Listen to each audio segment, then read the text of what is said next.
The only certain barrier to truth is the belief that you already have it. Voltaire. What if this world and everything we think about reality turned out to be very different to what we believe it to be? It's a question that very much upsets a lot of people. The evidence that I discussed recently of ancient technology, free energy devices, the fact that it seems that free energy was very readily available a couple of centuries ago anyway. I find all of this stuff incredibly interesting and intriguing, looking into the concept of ancient technology and technology that's very different from the technology we use now, such as sound frequency technology. I've seen a lot of reports recently talking about the organs, the old pipe organs, and what these were really used for, whether they were in fact instruments that were used to create sound frequency that we used for healing. And this may sound preposterous to a lot of people, but these pipe organs in these cities and these small towns, it seems like every town has one as well. I've even got reports from little villages in Mexico that don't have very much there. They've got dirt roads and all sorts of stuff, but there'll be a church in the town which has a huge pipe organ. They don't really know where it came from, but it's there.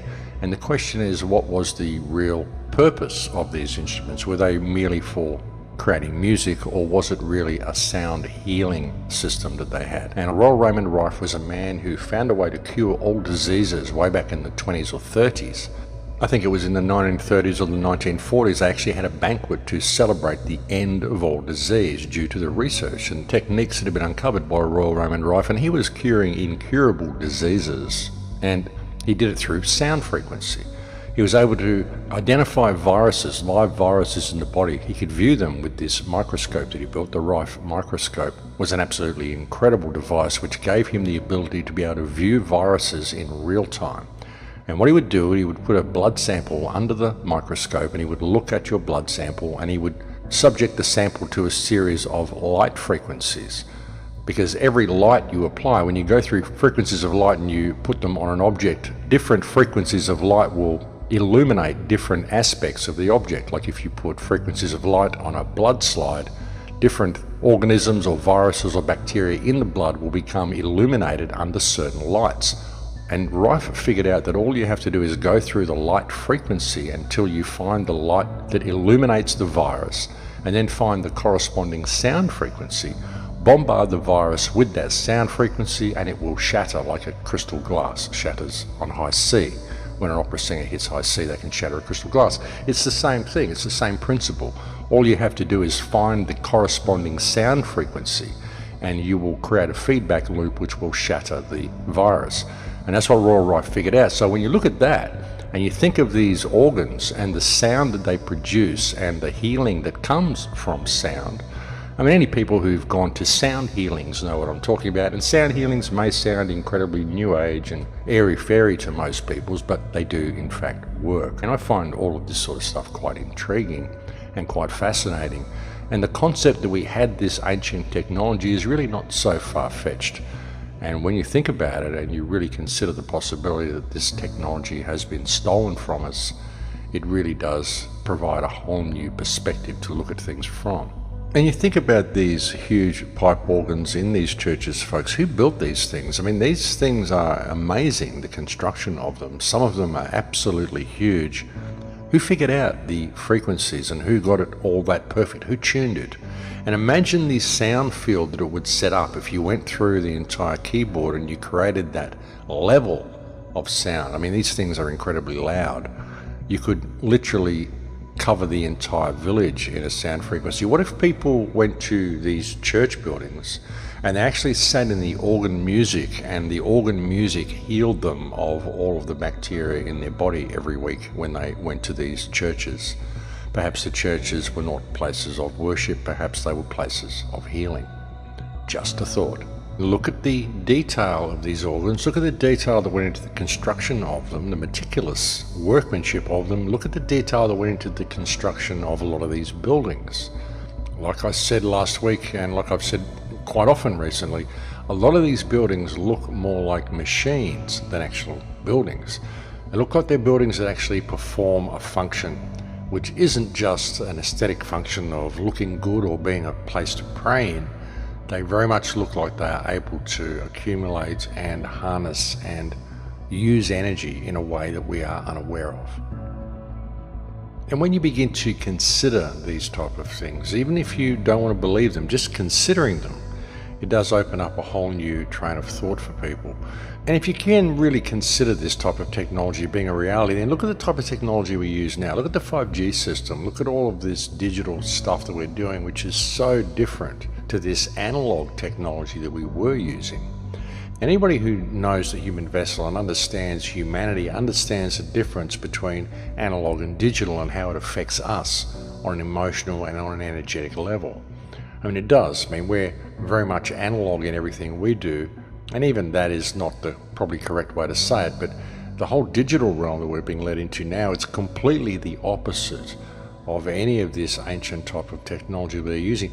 Even the explosive type of electricity that we create through burning coal and all the things that we do to create electricity, if there was a way to simply do it through harmonizing with the ether around us, it would seem to be far more beneficial. I mean, just think about it, folks. You know, we're made of energy. The static electricity that is around everywhere is part of us. It's part of everything. If you're a kid, you probably had a crystal set when you were a kid, a crystal radio set. I had one when I was a child.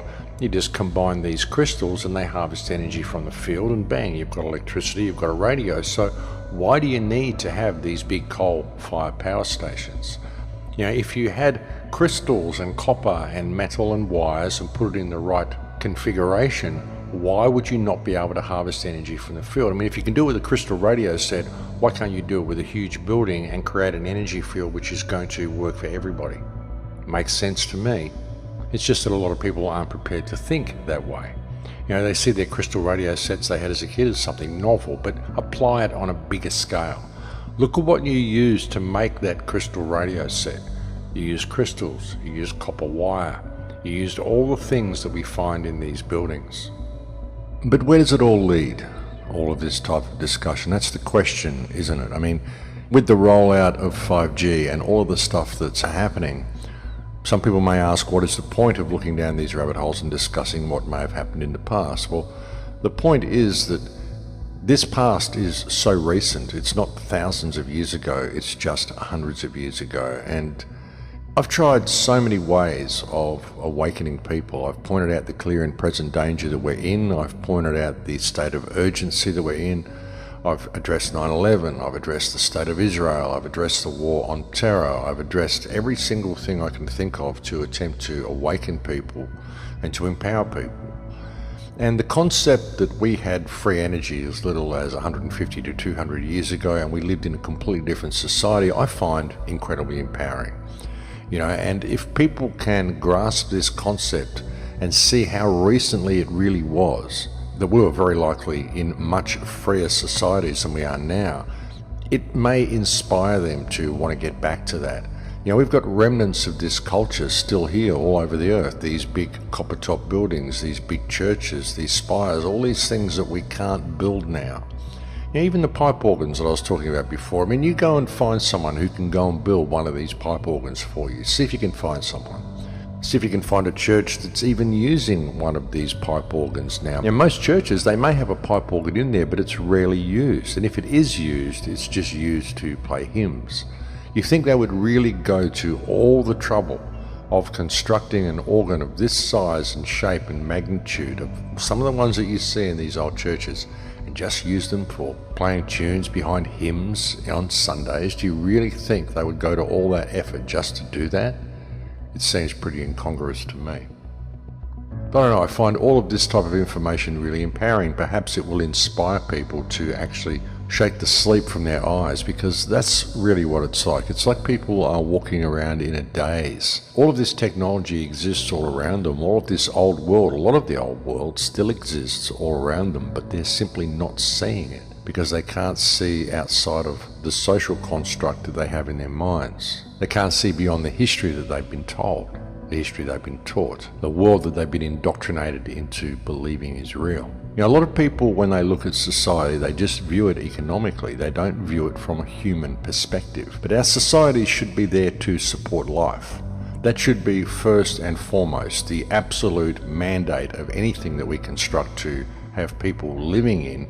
Any cities should be designed to support life. We don't need cities that are designed the way they are, that are designed to run economically and that are based on profit. Medical systems that are based on profit, energy systems that are based on profit. Everything is based on profit. You know, it's this introduction of money and thus scarcity over the human experience which creates all of this substandard culture that we've got, all these substandard products. It removes us of everything that it means to be human by imposing this economic model over people. That's what it's been for. That's what it's been designed to do. And that's why we can never escape this system until we put all of that thinking down. If people still think economically, if people still think that this society is normal, that it should function this way, that we need to do the things that we're doing, then there's no hope for us. You know, if we're going to continue to support these cities that we live in, which are designed to separate people and to make them completely dependent upon the system. Now, you can't grow your own food, you can't ever survive on your own in a city. It's a jungle, and it's designed to be that way, both physically and mentally. Everything about the cities is jungle mentality. Survival of the fittest, only the things that you need for you to survive are not there. Unless you can exploit someone else and get the paper you need to pay to be alive to go and buy these things from some establishment, there's nothing there in your environment that you can actually use to create a life for yourself. It's all economically based. It's simply not the natural habitat of humans. Humans shouldn't be living in these cities. They don't serve us in any way, shape or form. And if you look at the way cities were constructed back in the past cultures, they very much seem to be designed in a way that would serve the people and that would benefit the people, even possibly heal the people, as we've just been previously discussing. Now you look at all this stuff and you see just what we had and just what we are capable of doing.